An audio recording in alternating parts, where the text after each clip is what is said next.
2083 1 महिना 9 गतेदेखि 13 गतेसम्म हामी उद्घोषक अभिमुखीकरण तालिम सिक्न सुरु गरेका हौँ। 9 महिना 9 गतेदेखि हामी यो हलमा आउँदा एकदमै के होला आज हामीले के भन्न सकिएला र भनेर हात कामिरहेको थियो। सुरुको दिनमा माइकै नसमाएका दिदीबहिनीहरू पनि यहाँ देखिनु भएको थियो। यो ब्याचमा सुरुमा माइक समाएको धेरै दिदीबहिनीहरू हुनुहुन्छ। कतिपय त अनुभवले पनि कुनै ठाउँ बोलेको हुन्ला, तर बोल्दै नबोलेका दिदीबहिनीहरूको धेरै प्रगति भएको छ। यो कार्यक्रम यो वडा नम्बर 5 र हाम्रो प्रशिक्षक सर कति जुर्न गएको हाम्रो वडा नम्बर 5 ले सधैँ वर्षेनी यो अभिमुखीकरण यो उद्घोषक अभिमुखीकरण तालिम ल्याउनुहुन्छ।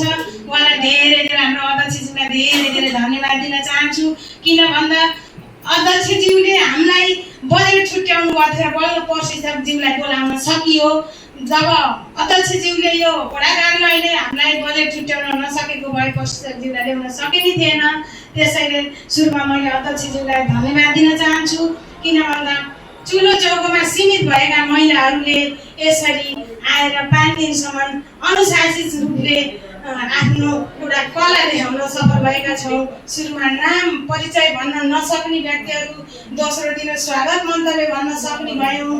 तेस्रो दिन हामी अध्यक्ष भएर आसन ग्रहण गर्दा कसरी सम्बोधन गर्ने अनि प्रमुख अतिथिले कसरी कस्ता वर्डहरू प्रयोग गर्ने, विशिष्ट अतिथिले के भनेर शुभकामना दिने, कस्ता शब्दहरू प्रयोग गर्ने भन्ने कुरा यथार्थ विधिगत रूपले हामीलाई प्रशिक्षक सरले सिकाउनु भएको छ। उहाँलाई धेरै धेरै धन्यवाद छ। त्यसैमा त्यति मात्रै नभएर हामीलाई एउटा कार्यक्रममै एउटा सहकारी होस्, टोल सुधार होस्, आमासँग होस्, यही वडाको कार्यक्रम होस्, त्यो कार्यक्रम चलाउनको लागि A to Z सबै कुरा हामीलाई यहाँ दिनुभएको छ, सिकाउनु भएको छ र हामीले चौथो दिनमा सिकेर यहाँ कार्यक्रम पनि प्रस्तुति गरियो। उहाँ हाम्रो प्रशिक्षक सरलाई धेरै धेरै धन्यवाद। यसरी रोल बाई रोल सिकेर हामीले भन्न पाउँदा कतिपय ठाउँमा बोल्न त बोलिन्थ्यो होला, तर यसरी सिस्टम बाई बोल्न सकिएको थिएन, जानिएको थिएन र म अझै यो कार्यक्रममा सहभागी भएको पनि थिइनँ। पहिलोचोटि हो।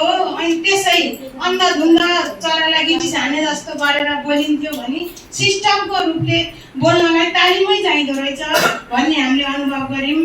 यस्ता तालिमहरू 5 दिनले मात्रै हामीलाई पुगेको छैन अध्यक्षज्यू। किन भन्दा यहाँ भएका अनुहारले अलिकति आफ्नो परिचय र एउटा स्वागत मन्तव्य दिन त सक्नु भएको छ, तर कार्यक्रम चलाउन अझै 5 दिन यही सहभागीले अझै 5 दिन 7 दिनको कार्यक्रम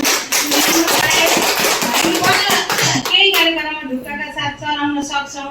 किन भन्दा यहाँ अहिले एउटा अनुहारलाई दियो, अर्कोचोटि अर्को अनुहारलाई दिए, न यो समूह अगाडि बढ्न सक्ने न अर्को समूह अगाडि बढ्न सक्ने अवस्था आजको भइरहेको छ भने यसरी वज्र कोटाका छनौट गरेर भए पनि कसरी हुन्छ पुनः तालिम दिँदाखेरि हजुरहरूले छनौट गरेर हाम्रो टोल हाम्रो वडामा यस्ता व्यक्तिहरू 2-4जना जन्माउनु पर्छ है भनेर हजुरले यो कार्यक्रमलाई निरन्तरता दिनुहुन्छ भन्ने म वडामा अध्यक्षज्यू शिर निहुराएर म माग्दैकी छु। यो मेरो मात्रै भनाइ होइन, हाम्रा सहभागी दिदीबहिनीहरू यति राम्रो कार्यक्रम ल्याएर त यो उमेरमा नि अझै उद्घोषक तालिम सिक्न हिँड्ने भनेर कतिपय दिदीबहिनीले भन्नुभएको थियो।